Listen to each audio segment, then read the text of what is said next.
Les Échos du Sud et d'ailleurs sur HK6 TV et nulle part ailleurs. Aujourd'hui, chers amis des Échos du Sud et d'ailleurs, nous allons parler de la crise énergétique en Afrique du Sud. Une crise très forte. Évidemment, l'Afrique du Sud, comme le monde entier, n'est pas épargnée par cette crise énergétique. Des délestages, des coupures de courant, plus ou moins 6 heures par jour, évidemment, par intermittence, mais encore assez bien organisé parce qu'il y a un programme qui vous est déjà donné à l'avance et on vous dit que voilà, en cette journée, le courant partira par exemple de 8h à 10h et puis après le courant sera là et puis ça sera de 14h à 16h et ainsi de suite. C'est quand même échelonné, c'est quand même organisé. Évidemment, c'est une Afrique du Sud à laquelle nous nous sommes habitués, nous tous qui sommes là-bas. Nous nous souvenons encore de ces temps, là où juste une coupure de courant de 5 minutes, évidemment, ça créait la panique générale. Vous voyez tous les habitants, surtout les Blancs, sortir de leurs parcelles et se demander « What is going on? What is going on ?» Mais maintenant, le courant, le délestage, it has become part of life, comme on dit là-bas. Ça fait partie de la vie courante, de la vie de chaque jour. On sait que le courant va partir, on sait qu'il y aura délestage. C'est une situation très dure, très grave, qui coûte très cher à l'économie sud-africaine. Des millions de rand, des millions de dollars sont perdus. Évidemment, vous le savez, vous vous souviendrez, l'économie sud-africaine, c'est la première économie du continent et vous comprendrez donc qu'elle est très fortement touchée. Aujourd'hui donc, nous parlons des effets de ce délestage sur l'économie sud-africaine, jadis première économie du continent africain. Écho du Sud sur HK6 TV et nulle part ailleurs. Les Échos du Sud, et d'ailleurs, évidemment, c'est cette réalité que nous vous emmenons et que vous allez comprendre. Allons-y donc.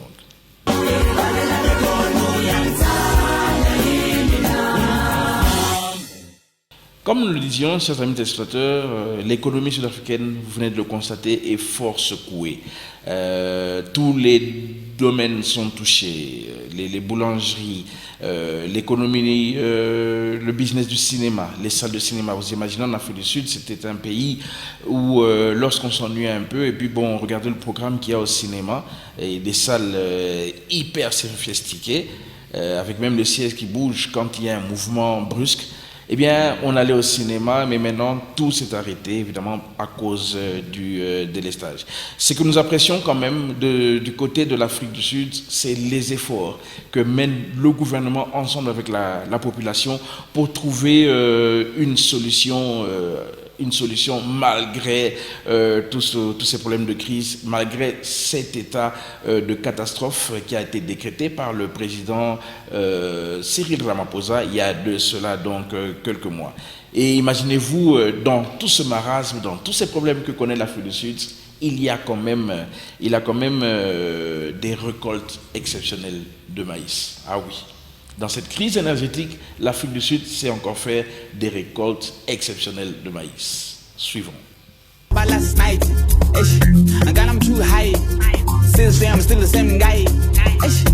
Les céréaliers sud-africains se retrouvent sur le manche en prévision d'une récolte exceptionnelle cette saison. De graves coupures d'électricité survenues à la fin de l'année dernière ont fait planer de doutes sur le volume des récoltes potentielles. Cependant, ces doutes ont été rapidement dissipés par les bonnes pluies de l'été. Le maïs en particulier, qui est la plus grande des cultures céréalières estivales, une culture importante, représente environ 15 900 000 tonnes, ce qui correspond à une augmentation d'environ 3% par rapport à l'année précédente. Les graines de soja, la deuxième grande culture en termes de superficie plantée et de tonnage, sont en hausse de 22% par rapport à l'année précédente. Les agriculteurs et les entreprises de transformation ont investi des sommes considérables dans les énergies alternatives afin d'assurer le bon déroulement des récoltes. Le réseau sera certainement soumis à une plus grande pression parce que nous récoltons au milieu de l'hiver. Nous nous attendons donc aux phases 5, 6 et 7 car le réseau sera fortement sollicité à ce moment-là. Nous nous préparons donc du mieux que nous pouvons. L'approvisionnement intermittent en électricité signifiait que les transformateurs nécessitaient des moteurs diesel pour assurer le fonctionnement de leurs opérations. La conséquence involontaire de cette situation est que les consommateurs ne bénéficient pas d'une récolte exceptionnelle étant donné que les coûts de transformation sont élevés et qu'ils doivent donc récupérer ces coûts, ce qui est répercuté sur les consommateurs. Les exportations sud-africaines de céréales augmenteront également. Rien que pour le maïs, 3 millions de tonnes sont destinées à d'autres pays. Cette année, une grande partie de la demande proviendra du continent africain, car si on pense au Zimbabwe, à la Zambie et à de nombreux autres pays, ils ont dû faire face à la hausse des prix de l'engrais en début d'année. Et nous nous attendons à voir leur rendement diminuer. Quant aux exportations vers une grande partie du continent africain à partir de l'Afrique du Sud, nous pensons qu'elles seront fermes cette année. Cette année, les conditions météorologiques favorables ont peut-être permis à l'Afrique du Sud d'éviter une crise alimentaire. Mais le délestage reste une épine dans le pied du secteur, qui nécessitera plus d'investissements dans des technologies agricoles plus écologiques.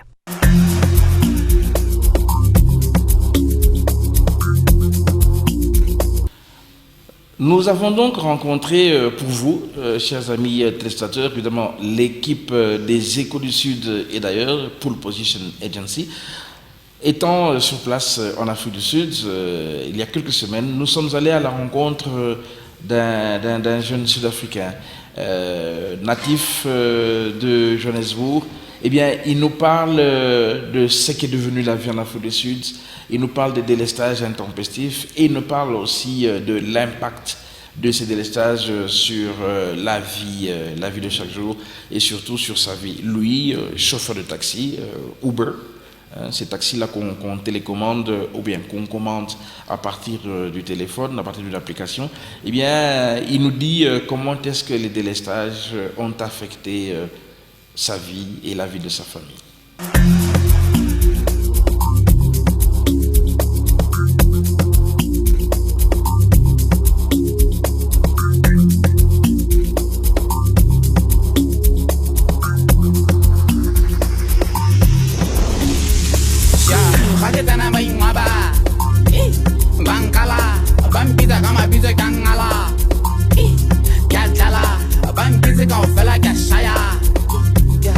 Comme nous le disions, tous les secteurs de l'économie en Afrique du Sud sont touchés par la crise énergétique. La vie tourne à une vitesse réduite dans des villes comme Johannesburg où jadis on vivait à la 5e vitesse. Pour prendre cette température, nous sommes donc allés à la rencontre d'un jeune Sud-Africain, Zoliso Magalia.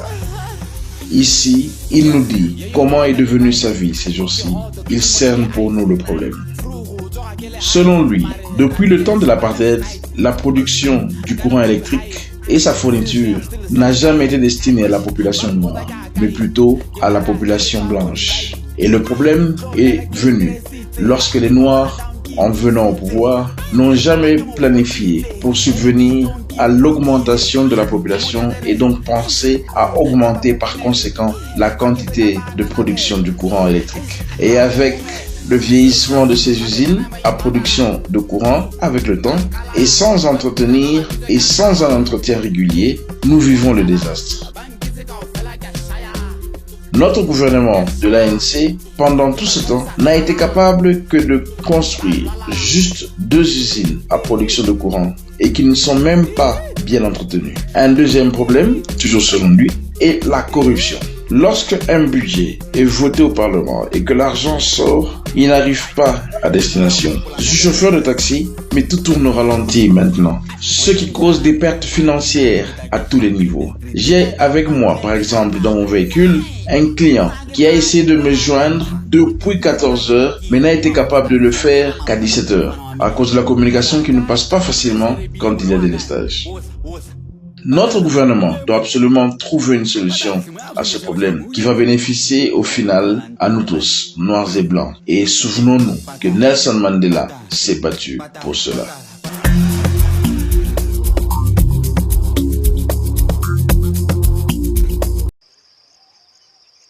L'énergie solaire comme alternative pour les zones non connectées au réseau électrique, C'est ce qu'a compris Bernard, un éleveur de poulets kényan, habitant d'un petit village situé à une 60aine de kilomètres de Nairobi.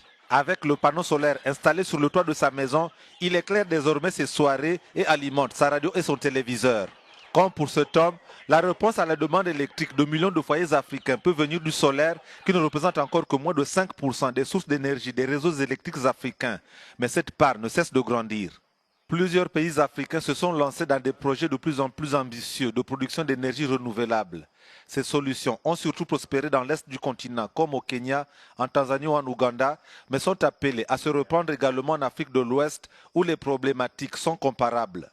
Le Sénégal a mis en service 2 centrales photovoltaïques de 22 et 20 MW, les premières d'une série avec l'objectif affiché de 20% d'énergie renouvelable en 2017 et 30% en 2018. Plus qu'un choix, ces solutions moins coûteuses sont de toute façon une nécessité par rapport à une demande en électricité toujours croissante sur un continent en mutation rapide.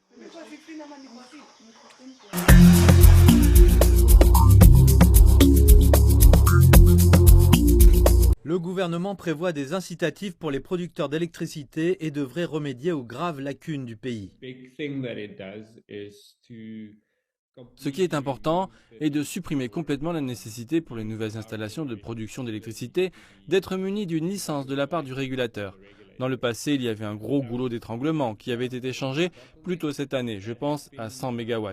Ainsi, les familles, jusqu'à 100 MW, n'avaient plus besoin de licence. Et maintenant, cela a été complètement supprimé. Les modifications législatives peuvent se produire relativement rapidement, ce qui n'est pas le cas pour le développement de projets énergétiques. Ce ne sont généralement pas des articles prêts à l'emploi, il faut les fabriquer sur mesure et compte tenu de la crise énergétique mondiale, actuellement, en particulier en Europe, nous sommes tous assis sur la même chaîne de valeur d'approvisionnement. Et c'est pourquoi nous disons au moins 2 ans, cela peut aller jusqu'à 3 ans. Le projet de loi est un pas dans la bonne direction selon les analystes, mais il reste encore beaucoup à faire. Le plus gros problème, par exemple, pour les mines, est que tout ce qu'elles installent doit toujours se conformer au code du réseau. Si une centrale solaire, par exemple, se trouve sur leur propre terrain et qu'elle alimente leur installation directement, cela enlève une autre étape afin qu'il n'ait pas besoin d'une exigence de roulement. Le pays fait face à un énorme défi énergétique qui va nécessiter un engagement total de chacun. Nous avons besoin du secteur privé, nous avons besoin d'ESCOM, nous avons besoin que les municipalités soient toutes impliquées dans le processus et nous avons besoin que nos citoyens ordinaires jouent également leur rôle. Sinon, nous pourrions nous retrouver dans une situation désastreuse. Les experts en énergie disent que ce n'est pas le document final et que d'autres modifications et changements sont probables. Les analystes suggèrent qu'il est temps pour le gouvernement de se retirer et de laisser le secteur privé continuer à produire de l'électricité.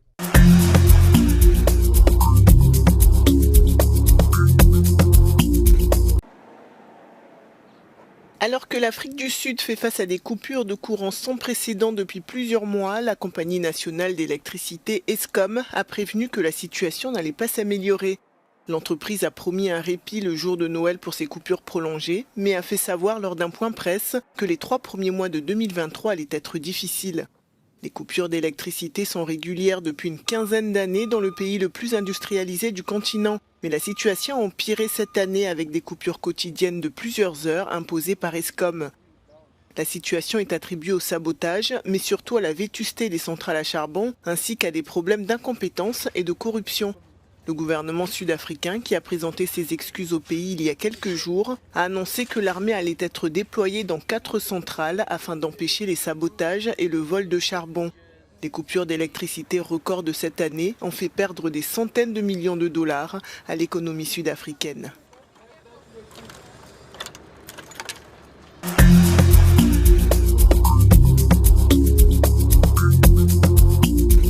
Dans ce petit parc commercial, on gère comme on peut les pannes d'électricité. Ces entrepreneurs ont entre 2 heures et 6 heures de coupure tous les jours, alors chacun se réorganise. Quand les lumières s'éteignent, je vais chercher mes pièces détachées et dès qu'elles se rallument, je reviens travailler. Les générateurs sont très chers. En ce moment, avec la hausse de l'essence et du diesel, si on utilise un générateur, c'est encore de l'argent en moins. Si vous promettez à votre client que le travail sera fait en 5 jours et que tout à coup on n'a plus de courant, on va mettre bien plus que 5 jours. J'ai perdu vraiment beaucoup de clients comme ça. Les causes de la crise sont complexes. La moitié des générateurs des 14 centrales à charbon du pays ne fonctionnent plus. Corrompue et ruinée, la Compagnie nationale d'électricité n'a pas fait les rénovations nécessaires sur du matériel qui a plus de 40 ans. Le directeur d'Escom ajoute dans une conférence de presse digitale que les grèves de ses salariés n'ont rien arrangé. Malheureusement, avec toutes ces grèves sauvages, cela ne nous a pas aidés, alors qu'on se battait déjà avec la maintenance. On travaille aussi dans des conditions qui sont loin d'être idéales. Il nous faudra plusieurs semaines pour nous rétablir. Le président Ramaphosa se veut rassurant. Il dit qu'il fera appel au secteur privé, qu'il va accélérer la mise en place des énergies renouvelables.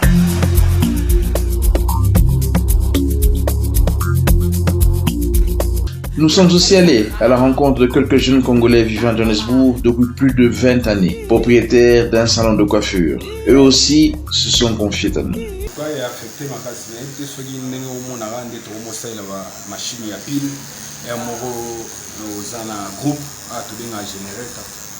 Groupe wana so ezate donc business par terre. Donc courant mikolo on a fait ici, on a un problème à courant. On a un problème à courant makasi. Malgré problème à courant on a pris makasi mais entre temps awa ba yebi sara biso ava bakata. Informara biso que non. Toujours 4 minutes courant à 12h et vous à 14h, à 2h du temps. Ba tantôt ba parfois pour tout ça à 4h du temps mais ba informer bino. Donc on a un business sans courant après on monitor se débrouiller à la façon tout au votre groupe de façon que au côté ça t'a moi miqué quoi na ndenge wana na sens wana des difficultés toi là vraiment on a difficulté ma casse tant pour résoudre kinda donc comment qu'il est presque chaque jour bon c'est quoi Chico c'est elengi ya Joburg toyebaka Jubek donc cité pendant de ville en nord makamoto kitoko est-ce que elengi wana eza isoso en tout cas na kosote période elingai kaka makambo neti ya bacombattant ememaki mwa elengi po elengi ebanda ozala trop baseri oyo baveshe temba bando obengisa bangulemani kua surtout na mosala na biso ntango bamisie bando okita na terrain omonake movume bando osalama bakoya motu nyonso alingi azala propre na motu azala ambiance ville omona image non c'est bon mais banda bapériode wana tomonaka biso bagrand artiste te okola les ferre chair de poule tulokola bafali pupa banani donc mpo bamese na makasi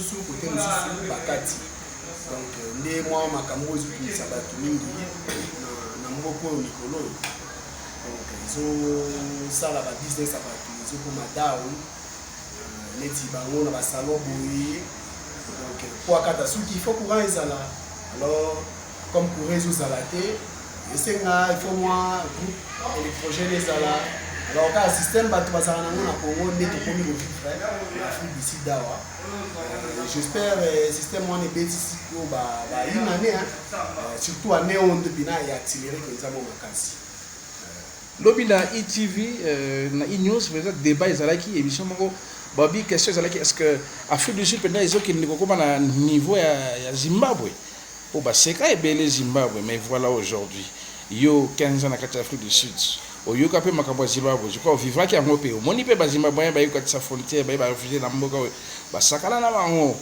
mais lelo Afrique du Sud a comme un niveau à load shedding oyo est-ce que espoir isa ya ko rentrer dans l'avenir I mean dans le passé ou bien talaka ezokende ndenge ezalaka ezokende bon moninga itango na mboka oyo pour eza okende donc pendant na mboka oyo pour eza okende soki penze pour ekei lobata mususu cabine moko eziki et puis bakoya ozongisa yango taranga na ye na mboka na 2006 mbali boso na mona pour ekende kenda na 2011 so compagnie kenda et puis ça la soki 2 heures d'ita po eza cabine na biso moko les ikana venu on za ovanda série wana na côté ya Berea j'espère donc eza bon sikoyo kolobaki mboko ko mokende down na kondi na ngoko tozaka na problème à courant et le moins courant est comme pe na mai na minute mai pe ezozala na problème bola mukape na tongo po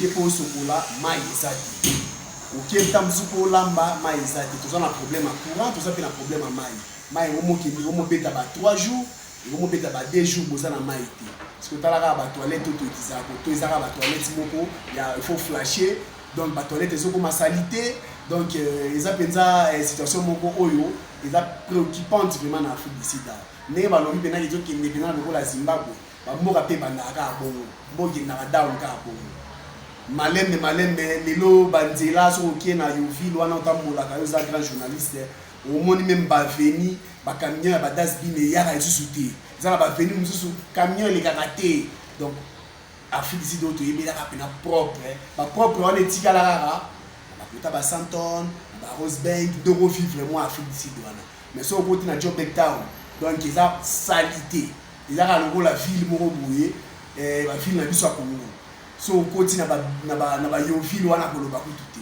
donc ndé ba problème o toujours vivre na minute so mboko zo ke ne pena down longo la Zimbabwe.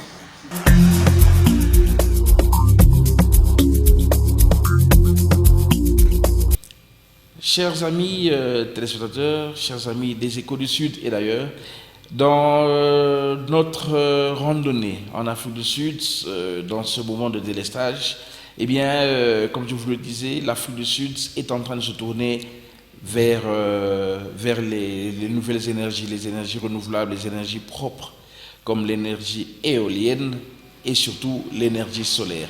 Eh bien, comme par tout hasard, nous avons rencontré un homme natif du Congo, natif de l'Ikassi. Eh bien, il s'est établi en Afrique du Sud depuis un certain moment et il a investi dans l'énergie solaire. Eh bien, c'est un monsieur qui a profité de l'occasion, eh bien, évidemment, parce que c'est le business de ces jours-ci. Et il a donc investi dans l'énergie solaire et les choses semblent plutôt bien tournées pour lui. Et nous sommes donc allés à sa rencontre dans sa villa, dans les environs de Foz. Pour ceux qui connaissent l'Afrique du Sud, Monte Casino et consorts, donc dans Foz. Eh bien, c'est là que nous avons rencontré Martin. Évidemment Martin Martineau pour ceux qui l'ont bien connu, c'est comme ça qu'on l'appelait ici à Lubumbashi. Eh bien Martin Tshibangou de son nom a accepté donc de nous parler de ce que l'énergie solaire est aujourd'hui et ce que l'énergie solaire représente en Afrique du Sud. Une interview à bateau rompu très intéressant et là vous allez découvrir la valeur d'un jeune Congolais entrepreneur aujourd'hui en Afrique du Sud.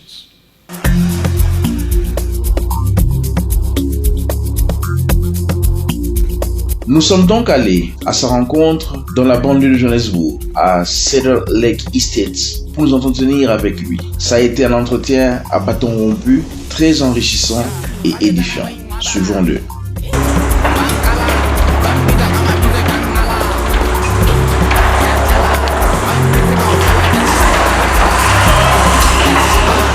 L'ancienne technologie était basée avec des voitures, des batteries dont nous possédons dans les voitures.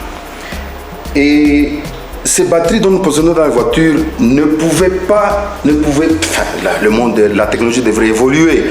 Et la technologie qui a évolué aujourd'hui vous donne les batteries à base de lithium. Regarde, il n'y en a que 2, mais qui ont une capacité d'autonomie de 13 kVA, alimentés par les panneaux solaires dont tu as pris l'image, et qui vous prend toute la maison. Cette maison, c'est pratiquement une concession, c'est l'hacienda. Vous l'appelez maison, peut-être c'est un peu vague. C'est l'hacienda, je suis à l'hacienda. Si tu veux avoir très bien le nom de la concession où je suis, c'est l'hacienda. Donc l'hacienda est alimentée avec 2 batteries lithium et 2 inventa et 20 panneaux solaires au-dessus. Donc tu as pris l'image.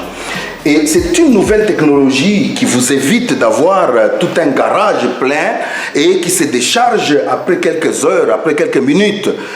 Mais le lithium qui vient de Manono, pratiquement, dont la Chine a amélioré par rapport à sa technologie, les 2 là, regarde comment c'est propre, regarde comment l'installation s'est faite, regarde la maison, comment elle est alimentée avec tous les appareils dont je possède dans la maison, dans une concession de 1200 mètres carrés, dont la maison elle-même a 580 hommes de flot. Vas-y comprendre le nombre d'appliances que je possède dans la maison, mais ces 2 petites batteries prennent l'autonomie de Giza, chauffe-bain, cuisinière, les lumières, les climatiseurs et j'en passe. C'est une technologie dont on dit la technologie au point, dont on nous a mis, qui permet à éviter tout ce dont nous avons vécu dans les années passées. Mais moi je ne connais pas, heureusement. Moi j'avais anticipé à mettre à installer les panneaux solaires sans savoir qu'il y aura le load shedding. C'est le load shedding qui m'a suivi. Moi, j'avais anticipé le projet sans savoir. J'étais juste prudent. J'ai dit, bon, j'installe. Mais aujourd'hui, je pense que tout le monde me donne raison. Mais si jamais quelqu'un en a besoin, veut avoir une installation aussi adéquate, propre, qui doit prendre toute la maison, en tout cas, n'hésitez pas. Tu peux donner mon numéro. Nous pouvons installer. Moi, mon souci, c'est que tout le monde ne puisse pas avoir une souffrance de courant. Parce que nous avons de l'énergie renouvelable que Dieu nous a donnée gratuitement, que nous pouvons quantifier et qualifier et avoir de l'électricité et ne pas tomber dans une souffrance. D'autant plus que Dieu nous a donné le lithium à Manono. Tant bien même, 78 jours à Kamina, il n'y a pas de courant. Mais bon, hélas, on ne veut pas entrer dans une polémique de load shedding au Congo, mais ça peut faire l'affaire. La technologie de lithium, c'est une technologie de pointe. Et c'est une technologie dont la société vous donne une garantie pratiquement de 10 ans. Donc, vas-y comprendre. C'est de l'énergie renouvelable, gratuite. Bien sûr, il faut acheter des équipements, mais vous avez une garantie de 10 ans pour en parler. Pour parler de l'électricité et de load shedding.